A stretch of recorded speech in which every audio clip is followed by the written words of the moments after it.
that. Yep. It was rough. It was painful. Derek and I needed to sort of decompress. It is 9:01 p.m. We, with our little backpacks on, we walk out into the Grand Geneva, and it's like, what happened to everybody? Did they all get taken to heaven and we were left behind? It's a ghost town. Is everyone dead? There's shoes and clothes in all directions. The restaurant's closed. This is St. Patrick's Day. All the bars are closed. No one is walking the halls. And then we message Mike and Andy. We're like, no, we're dead too. Like, we're dead to the world. I couldn't do it. We're just going to lay in bed for the next 48 hours. What do you want to do, Derek? And I'm like, let's go get something to eat. Hell yeah. We get in the car. We drive down to the bar.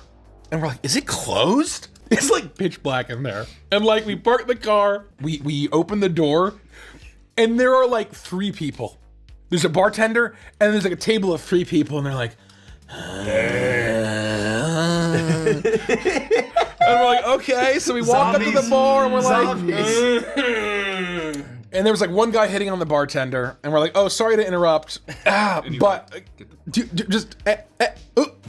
are you all serving food? Oh no, why, are you kidding? Food at 9 p.m.? It's 9 p.m. and there's 2 people here. We're not making food. No, are you fucking kidding? Food is for 5 p.m. You're in Wisconsin. You eat at 5. And so I'm like, well, where can we get food?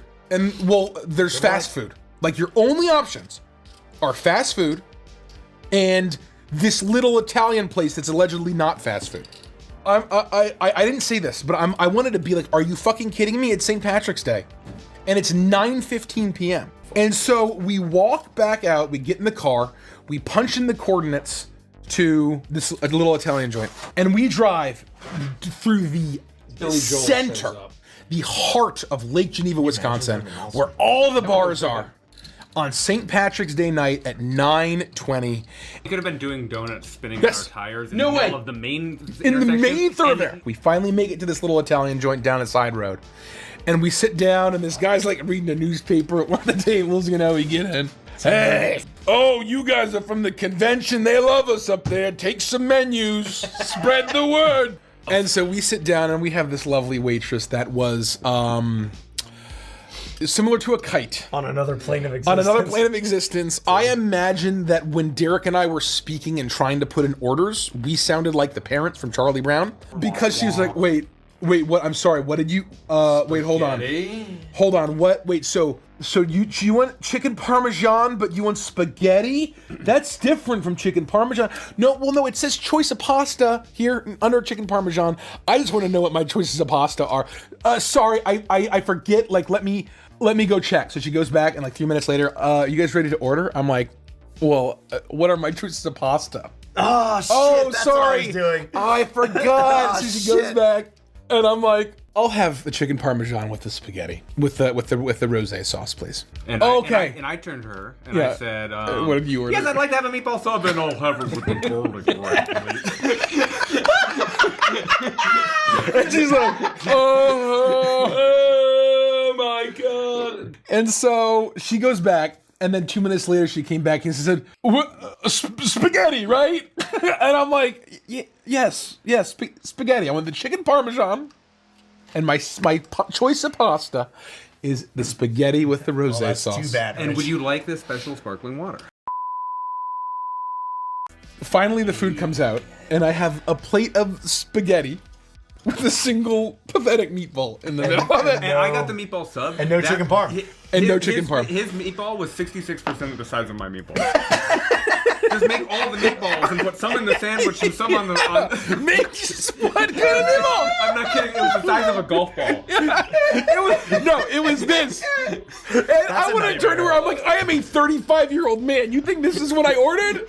You think I'm going to eat this? We got you some little chicken flips. And I'm like, well, Jesus. I'm still waiting on the chicken parmesan. Is that going to come separately? Oh, I thought you said spaghetti. Oh, I'm so sorry. It was desperate. And I'm like, I'm just gonna eat this. If you can make the chicken parmesan to go, I'll eat this. It's fine. I'll have the chicken parmesan at 2 a.m. Thank you, because nothing else will be open. And so I'm sitting there pathetically eating my chicken, my spaghetti dinner. Jeez. Spaghetti and meatballs. with my big No, you might think it's spaghetti and meatballs. No. What? Spaghetti and meatballs. It's just the one, actually. It's just the one meatball, actually. And so we're eating there. Derek and I are like we're decompressing from the day. We're talking business. This whole time, there's this guy sitting at the bar, which is like right next to us, with his back to us. I'm like, okay, that's fine. We're talking. And then the cook comes out. I'm not gonna call him a chef. The cook comes out, and the waitress brings him out. You guys do D&D professionally? Wow. I played D&D. Not like really. I played it once. That's really cool that you guys do D&D. And then he scoots a chair from the bar, turns it around, and sits on it, and like just looks at us. No way! And then the guy that's at the bar, turns out he's the delivery driver. He turns, and they're looking at us, and they want us. They like joined our meal. I'm like, now I have to entertain these chuckle bugs while I'm eating spaghetti and meatball. I was so mad. I cannot imagine, Rich. We're making small talk, and oh, have you been down to the vape shop? What? No! Do you go to the vape shop? I've told you I'm not from here. I'm not from Wisconsin. I'm from the East Coast, please. They have the D&D at the vape shop. What? And then the guy's like, oh yeah, they have one of the original like game boards. I'm like, oh, okay, they have one of the OG D&D boards at the vape shop that they run games on. All of a sudden they clicked. I'm like, oh, that's cool. Yeah. It was awful. Finally, we paid the check. They only take cash. I'm like, fine, here's your fucking cash. I left so quickly I forgot my top coat and had to awkwardly come back in at the end. The best part is, I was hoping to be asleep when they got back. I was still awake when Derek got back, so he told me the whole story as soon as he got back. Well, this story only gets better. This is still Harold. This is Act 1, baby. We finally leave. We're in the car, and we're like, I guess we'll go back. God, that's a really pathetic way to end the night. Like, should we try to find a drink somewhere? I can't remember if it was you or I. Yeah, we were talking about whether we should go to a bar and maybe find somewhere that would just serve us something. And then it's like, well, they do sell beer at the gas station. At the gas stations. So we're like, you know what? Let's try to find a pack of beer for Derek and a bottle of whiskey for me. We're just gonna see what's open. We find the closest gas station. We walk up to the beer counter, and there are these giant, like, cartoon padlocks. And giant red letters, no alcohol after 9 p.m. or else. As you walk into it and you just... It's bad. It's bad. And Don't fucking touch it. So I go up to the guy that's working there, this poor fuck, and I'm like, hi, we're not from here. Yeah. Can you help us? How do we buy alcohol? Oh, well, in Lake Geneva, we're not allowed to sell alcohol after 9 p.m. But there are 2 towns In the clouds nearby where you can buy alcohol after 9 p.m. Delavan and Elkhorn. No. Or alcohol. Well, that's... I'm sorry? That's kind of... Yes, that's how he talked. I was blown out from my hearing at that point, and I just nodded and I was like, I hope Rich got that. And so it's Delavan and Elkhorn. It's not spelled how you think. Yeah. And Elkhorn is much closer than Delavan. Done. So we find a gas station in Elkhorn. We drive over there. We're probably approaching 11 p.m. And I'm like, oh my God, they're open? This is amazing. I walk in the doors. Okay, there's cowboy hats. Got it. Okay. There are wooden walking sticks. Okay. There's vulture-headed canes. Classic. Oh, yeah. We were really close to getting this fucking cane. Why didn't you guys bring a souvenir? Because they wouldn't have got fit in the plane. Oh, I would have mailed mine home. But there was no fucking beer. And so I walk up to the guy working there, and I'm like, hi, we've been told that we can purchase alcohol after 9 p.m. Well, yeah, you can, but gas stations in Elkhorn aren't allowed to serve alcohol. And I'm like, well, what is open in Elkhorn where I can buy alcohol? And he's like, well, you might be able to go to a bar and convince them to sell you a 6-pack. Convince them. And I'm like, it's fine. Okay. We know that Delavan exists. We got this. It's gonna be fine. But there's this huge highway that's like a main artery through Wisconsin. But when I punch in the navigation, it has us go left instead of right. So we turn like, oh, well, this surely must be faster. It absolutely is not a murder highway. No, and then it turns us onto what they call in Wisconsin a Class B highway. And let me foreshadow here. Yes. That will not be the last time that Richie and Derek end up on a murder highway. No, that's Stay tuned. And we're winding through. There's like wheat fields.